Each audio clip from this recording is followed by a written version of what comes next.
I used to think silence meant peace. Now it feels like suffocation. The day Mia left, something inside our home shifted.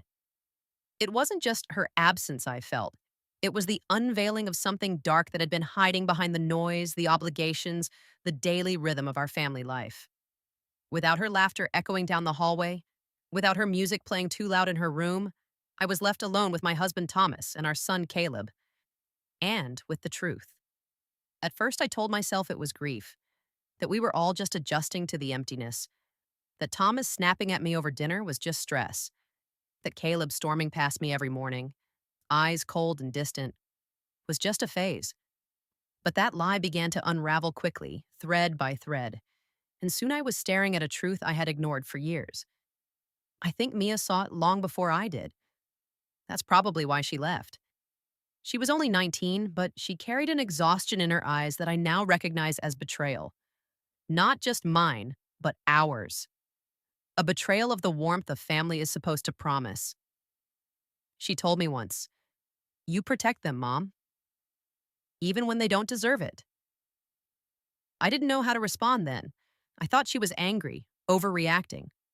But now I lie awake at night wondering how many times I failed her by staying silent. And in that silence, now that she's gone, I'm finally starting to hear the truth.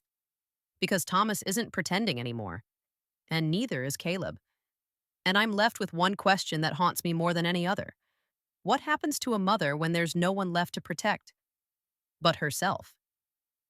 Thomas was never the kind of man who raised his voice in public. He didn't need to.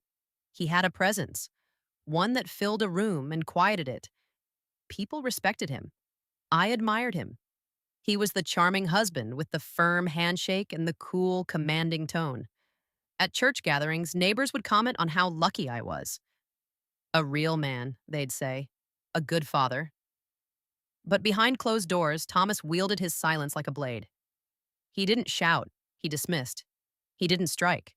He degraded. It wasn't always obvious. In the early years, I mistook it for strength, for leadership, for love even. But over time, I learned that his version of love came with terms: submission, compliance, silence. I married him when I was 22. He was already established. A man 10 years my senior, confident and clear in what he wanted. I was still learning how to speak my truth, and he made sure I never quite did. It wasn't physical abuse.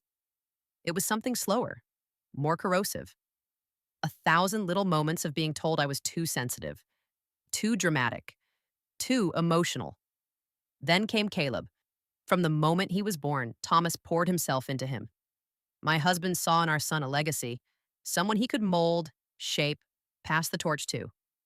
I watched as Thomas praised Caleb for being tough, for never crying, for leading like a man. He was proud when Caleb shut people down with a look, when he was cold and calculating. I should have seen it for what it was. Instead, I told myself, at least he's present. And then there was Mia, our daughter, born 3 years later. Where Caleb was stone, Mia was fire. Emotional, intuitive, unafraid to challenge what didn't feel right. She was the only one who asked me, "Mom, why do you let them talk to you like that?" And God help me, I'd shush her. Tell her to be respectful. Tell her not to provoke her father or brother. I taught her to swallow her fire just as I had. But Mia never could. She and Thomas clashed constantly. Caleb followed his father's lead, belittling her, mocking her emotions. And when she pushed back, I froze, trapped between the daughter I was secretly proud of and the family roles I didn't know how to break. She stopped coming to me eventually, stopped asking me to stand up. I think the day she packed her bags and left for college early without a proper goodbye was the day she stopped seeing me as a mother. Now, with her gone, I see the gaping hole she left behind, not just in our home, but in myself. Caleb is 20 now. He carries his father's mannerisms like armor. He rarely speaks to me unless it's to correct me, dismiss me, or demand something. And Thomas, he doesn't hide his contempt anymore. In the stillness of this house, surrounded by two men who see me as less than human, I realize I was never really seen at all. Until Mia, and now she's gone. It started with dinner. Just the three of us, me, Thomas, and Caleb, sitting at the table like strangers playing house. Mia had been gone for 3 weeks. I'd tried calling her the night before, but it went straight to voicemail. I didn't blame her. The last words we'd shared had been cold, hers laced with pain, mine trembling with indecision. Now I sat at that table, carving into silence, spooning mashed potatoes onto Caleb's plate like everything was normal. Thomas cleared his throat. You forgot the wine. It wasn't a question or a reminder. It was a warning. I didn't think we needed it tonight, I said, trying to keep my voice level. He set his fork down with a soft clink. You didn't think so. That's the problem. Caleb snorted under his breath. You never do. I blinked. My hands paused midair. Something twisted in my chest, sharp and immediate, like I'd just been slapped. Not by the words themselves, but by the ease with which they were said. No hesitation. No shame. I'm sorry, I murmured, standing. I'll get it. But Thomas's voice followed me like a shadow. Don't bother. It's too late now. I stood there in the kitchen doorway, gripping the counter, my breath shallow. For years, I'd swallowed these moments, but this one was different. Not louder, just clearer, colder. There was no effort to disguise it anymore. The mask had slipped. Or maybe it had never been on. Later that night, I went to check on Caleb. His bedroom door was open. He was on his computer, laughing with his headset on. I knocked softly. Caleb? He turned, his face blank. What? I hesitated. I wanted to talk. He sighed like I was a burden. About what, Mom? You messed up dinner and now you want to talk about your feelings? And that was it. That was the moment. The click of something shifting inside me. Not rage, not even sadness. Clarity. I walked away that night with a single thought echoing through me. They don't see me. They never have. And now that Mia's gone, they don't even pretend. And I'm done pretending too. The days that followed bled into each other, each one a repetition of the last. Quiet mornings filled with unspoken resentment, cold dinners that tasted of tension, and nights where I lay awake listening to the low hum of Caleb's video games echoing through the walls. I moved through the house like a ghost, not because I wanted to disappear, but because I already had. Thomas barely acknowledged me unless something needed to be fixed or fetched. Caleb did worse. He mocked, at first subtly. A scoff when I dropped a plate. A smirk when I asked how his classes were going. Then it grew bolder. Director. You really don't do anything all day, do you? He said once, walking past me in the living room. I'd been folding laundry, his laundry. I remember pausing with a sock in my hand, stunned at how familiar the insult felt, but now from a different mouth. His father's voice, dressed in his son's tone. But I didn't say anything. Not then. I told myself it was just his age, the stress, the grief of Mia leaving. I made excuses like I'd always done. But inside me, something had begun to rumble. Quiet at first, like the distant sound of thunder before a storm. I started noticing the patterns. Thomas would leave in the morning without a goodbye, but if his shirt wasn't pressed or his coffee wasn't fresh, he'd make a comment. It's not hard, Anna. You've got all day. I'd say nothing, only nod. Not because I agreed, but because I was listening now. Really listening. Caleb had stopped even pretending to see me as a parent. He came and went as he pleased, left dirty dishes in the sink, cursed at me when I asked him to turn down the music. One night, I found an empty bottle of whiskey in the hallway. When I asked him about it, he rolled his eyes. Relax, Mom. At least I'm not as pathetic as you. He said it casually, almost amused. Thomas, sitting nearby reading the newspaper, didn't look up. Didn't say a word. That night, I sat in the dark on the edge of my bed and thought about Mia. She used to come to me in tears when they cornered her. When her brother called her too sensitive. When her father said she needed to toughen up. I'd wrap my arms around her and whisper, it's just how men are. They love you. They just don't show it the way we do. What a lie. I realized now I had taught her to tolerate it, to normalize it. I'd passed on the same quiet endurance that I'd inherited from my own mother. A legacy of silence. That night, I picked up my phone and texted her, Mia, I miss you. I'm sorry. She didn't reply. The next morning, Thomas was pacing in the kitchen, phone in hand, scowling. Why is there a charge on the credit card for a women's shelter? He asked, his voice low and dangerous. My heart stopped. I remembered I had donated online the night before. A small gesture, spontaneous. I hadn't even thought about the shared card. I wanted to help, I said quietly. He stared at me as if I'd just confessed to a crime. We're not a charity, Anna. I held his gaze, something I rarely did anymore. No, I said, we're not. He didn't speak after that, just stormed out the door. But I noticed the look Caleb gave me as he passed me in the hallway that afternoon. A flicker of something, amusement? Disdain? He was watching me now, testing me. Later that week, I tried to clean the garage, wanting to clear space, breathe again. I moved some of Thomas's old boxes, nothing important, just dusty tools and broken junk. That evening, he came into the living room and turned off the TV without warning. What made you think you had the right to touch my things? I stood slowly. It's the garage, Thomas, not a vault. He stepped closer, too close. You don't touch my things. I looked up at him and smiled. Not sweetly, not fearfully, but in recognition, because I finally saw it. This was never about love. It was about control. Every word, every glance, every passive-aggressive sigh, it had all been about keeping me in place. Mia had escaped, but I was still here, the final piece on his board. And suddenly, I wasn't afraid anymore. Not of his temper, not of Caleb's insults, not even of the silence. Because I was starting to feel something else grow in its place. Resolve. It was a Thursday afternoon when I found the journal. I hadn't gone looking for it. Honestly, I was just searching for an old sewing kit in the hall closet when it slipped off the top shelf and landed at my feet. Black leather, soft and worn. I recognized the slanted handwriting on the first page immediately. It was Mia's. My breath caught as I flipped through the pages. The entries were dated, scattered, raw, each one a window into a world I hadn't wanted to see. Dad said I was being dramatic again. But how do I explain that I feel like I'm screaming and no one's listening? Caleb called me a bitch today, right in front of Mom. She just froze.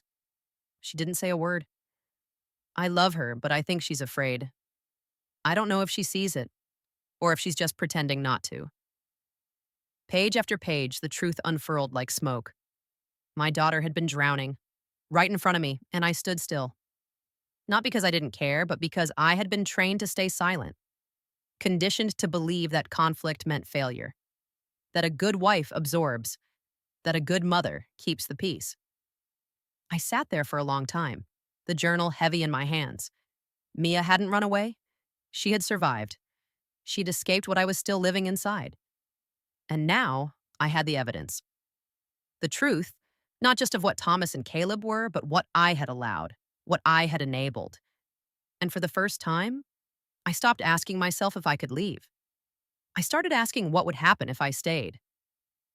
After reading Mia's journal, I couldn't unseen anything. Every word became a scar that I hadn't noticed before. Every memory sharpened into something jagged.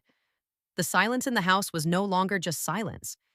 It was a scream no one wanted to acknowledge. I didn't confront Thomas that night. I didn't storm into Caleb's room. I didn't even cry. I observed. Because now I was no longer trying to survive. I was preparing to choose. One evening, I made dinner. Chicken marsala, Thomas's favorite, served with a glass of red. He didn't say thank you. Just sat down, looked at his phone between bites, and barked at Caleb to stop cursing at his game. I sat across from them, watching. Caleb slouched, greasy-haired and restless, like he couldn't stand being in the same room for more than a few minutes. He barely looked at me, but he didn't need to. His apathy was loud enough. I asked calmly, "So, any plans this weekend, Caleb?" He snorted. "Yeah, not involving this family." Thomas looked up. "Watch your mouth." I turned to Thomas. Why now? He blinked. What? You've heard worse from him. Why now? He set down his fork. What's gotten into you lately? I smiled gently. Awareness. He frowned, clearly puzzled by the new version of me. He had no idea how long I had been pretending to be small, how exhausting it had become to fold into myself so others could feel bigger. The next morning, I went to the bank. I sat down with the manager and quietly opened a new account in my name. Then I went to a lawyer, recommended by a woman I met through an online forum about emotional abuse. Her name was Celeste. We'd been emailing for weeks. She told me stories, ones that mirrored mine with eerie precision. I didn't even know I was in an abusive marriage, I'd written. Her reply was immediate. Most of us don't, until we're bleeding without wounds. The lawyer was firm and kind. And we can draw up papers, quietly. Get a protective order if necessary. You have more power than you think. I almost laughed. Me? Power? But she looked me dead in the eye. Men like your husband count on your silence. Once that breaks, their world crumbles. When I got home, Caleb was in the kitchen, eating pizza straight from the box. He didn't glance at me. Hey, I said. He grunted. I want to talk. Make it fast. I read Mia's journal. He stiffened. I watched the flicker in his jaw, something between guilt and anger. She wrote about you, I continued. About the names you called her, about the times you made her cry. You and your father. Oh my God, he scoffed, slamming the box shut. You're seriously doing this now? Yes, I said calmly, because I won't protect either of you anymore. He stared at me, eyes wide. What's that supposed to mean? It means I'm done covering for your cruelty. I'm done pretending this house isn't a war zone. He opened his mouth, probably to shout, to insult, to do what he'd seen his father do so many times. But he stopped. Maybe it was the way I stood. Maybe it was because I didn't flinch. He stormed out instead, slamming the door behind him. Thomas came home that night later than usual. I was in the living room, waiting. You're awake, he muttered, taking off his coat. We need to talk. He sighed, irritated. About what now? About Mia? About Caleb? About you. He tossed his coat over the chair. Jesus, Anna, are you still on this? Mia left because she's dramatic. You've always coddled her. I stood slowly. She left because she was suffocating, because you belittled her, because her brother called her names you never corrected, and because my voice broke for just a second. Let it happen. He laughed, but there was no humor in it. You're losing it. No, I said. I've found it. Clarity. I handed him the envelope with the papers. I want a divorce. There was a long silence. He didn't reach for the envelope, didn't move. You're not serious, he said finally. I've never been more serious. He stepped closer. You have no idea what you're doing. I do. I've been researching, planning, watching you and Caleb treat this house like your kingdom. But I'm not your servant. And I'm done teaching my children that love means enduring pain. His face darkened. You think you'll get anything from me? The house? Money? You'll end up with nothing. I stared at him. I'd rather have nothing than live like this. That night, I moved into the guest room and locked the door. I didn't sleep. My heart thudded against my ribs like it was trying to escape, but I didn't back down. Over the next few days, things shifted. Caleb barely spoke. Thomas alternated between ignoring me and slamming doors. But I kept moving forward, making copies of financial documents, photographing bruises from a shove Thomas swore was accidental, logging every insult. And I began to speak to Mia again. She finally replied to my text. You don't have to apologize, Mom. Just don't stay. Please. I cried when I read that. Not because it hurt, but because it was the first time in years I felt like her mother again. The tension in the house rose, thick and heavy, like the moment before a tornado touched down. One night, Caleb confronted me. You're tearing this family apart, he spat. No, I said, voice low. I'm saving what little is left of it. You want to be alone? He shouted. You want to die alone like some bitter old woman? I looked him in the eye. I'd rather die alone in peace than live one more day in this poisoned silence.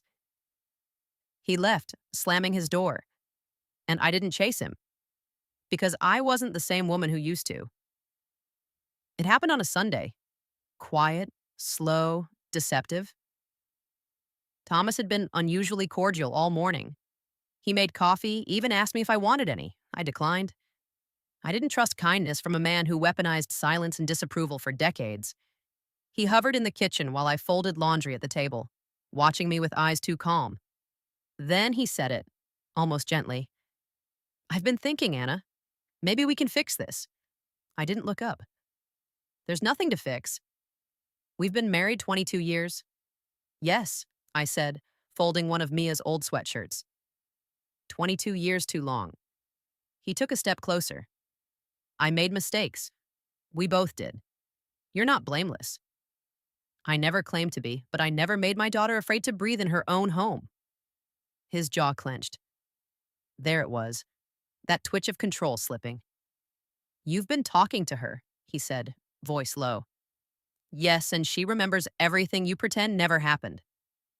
She's ungrateful. She always was. No, I said slowly. She was unheard, and I let her down. But I won't let you rewrite what you did. He took another step forward, towering over me. You want to destroy this family over her scribbles in a diary? They weren't scribbles. They were cries for help, and you ignored them, just like you ignored me. His face darkened. You think you can take this house, our son, our life? I don't want the house, I said calmly. I want my life back. Then he grabbed my wrist, hard. It was quick, reflexive. But it confirmed what I'd feared all along. Beneath the charm, the casual disdain, and the twisted logic, there was something darker, something dangerous. Let go, I said, quietly but firmly. He didn't. So I reached into my pocket, pulled out my phone, and showed him the blinking red light on the recording app. His eyes flicked down, and for the first time in our marriage, I saw fear in his face. You're recording me? He growled. Yes, I whispered, because no one ever believes women like me unless we have proof. He let go instantly, backing away like I was poison. I stood, placing the phone calmly on the table. You touch me again, I press charges. You harass me, I take this to court. And if you so much as raise your voice to Caleb to make him choose sides, I will bury you legally and publicly. His face twisted. You're crazy.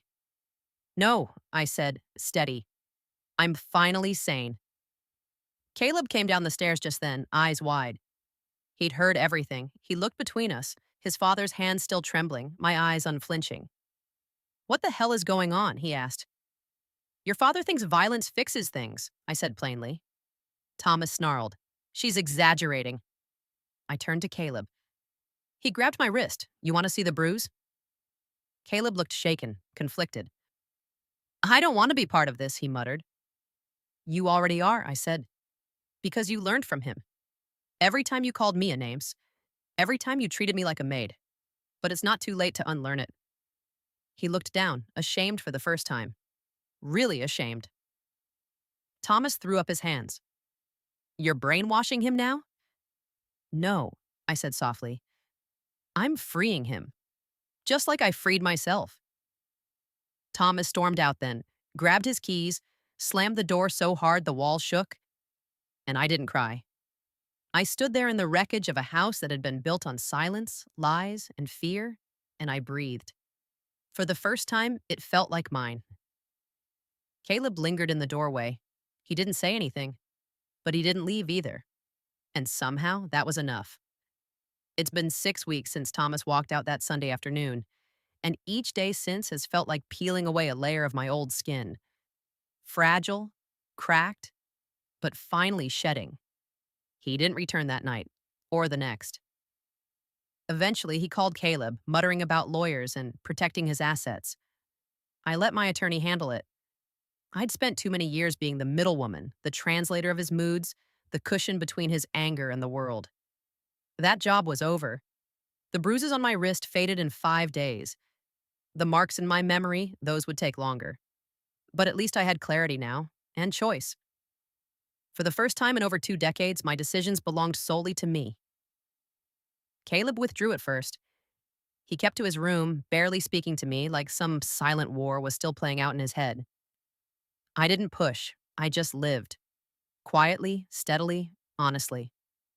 I cleaned the house, not because I had to, but because I wanted to reclaim the space. I painted the guest room. I cooked food Mia used to love, even if no one ate it but me. Then one evening, as I sat at the kitchen table sipping tea, Caleb joined me. "Mom," he said, eyes hesitant, "was I really that bad?" I looked up and met his gaze. "You were a boy copying the only man he ever saw up close." He nodded, ashamed of his features. I didn't know any better. "You do now." He reached across the table and touched my hand. "I'm sorry." Tears welled up, not because he said it, but because he meant it. Real apologies are rare, especially from men raised to believe admitting fault is weakness. Mia FaceTimes me every few days now. Her smile is wider, her eyes are lighter. She told me she started therapy again. She said my decision to leave gave her permission to breathe easier, to stop blaming herself for the years of tension and distance between us. Funny how pain echoes in families, and how healing does too. Thomas, true to form, tried to spin the narrative. He told mutual friends I'd had a breakdown, that I was unstable. But he underestimated me one last time. I released the recording, not online, not to the press, just to the right people, the ones who mattered: my sister, my lawyer, a few trusted friends who'd asked why I suddenly ended the marriage. Silence followed, but this time it was the kind that protects instead of punishes. Legally, we're mid-divorce. The house will go up for sale soon. I've already found a small rental cottage closer to Mia. I'll be moving in a month. Every box I pack feels like closing a chapter I never thought I had the courage to end. People ask if I'm angry. Strangely, I'm not. I'm tired, but also at peace. Anger built the walls of that house. I won't carry its bricks with me. What I carry now is a different weight, a softer one. The weight of freedom, of the future, of possibility. And when I lie awake at night, I no longer count regrets. I count breaths, because I finally remember what it feels like to breathe without fear. Sometimes I think about that moment when Mia left, how it shattered everything I thought I knew about my family, about myself. At first, it felt like the end of the world, the collapse of a fragile, broken dream. But now I see it differently. Her leaving was a fracture, yes, but it was also a release, a signal that things could no longer stay buried beneath polite smiles and unspoken resentments. That silence was no longer an option. I chose to stop living in the shadows of my husband's control and my son's confusion. I chose to reclaim my voice, my space, and my life. That choice cost me comfort, predictability, even love in its twisted forms. But it gave me something far more precious: truth. I'm not naive. I know the road ahead is uncertain. The world I'm stepping into is smaller, quieter, and sometimes painfully lonely. But it's mine. And for the first time in years, I feel something I thought was lost forever: hope. I hope that healing isn't just for the fortunate few. Hope that love doesn't have to come with scars. Hope that when you make a choice to walk away, to stand up, to breathe free, you're not losing everything. You're gaining everything that truly matters. Mia taught me that. My daughter had the courage to leave so I could find the strength to stay true to myself. This isn't the end of our story. It's the beginning of a different one. One where I'm not afraid to be seen, to be heard, to be whole. And as I look ahead, I finally believe it. Sometimes the hardest choices are the most freeing.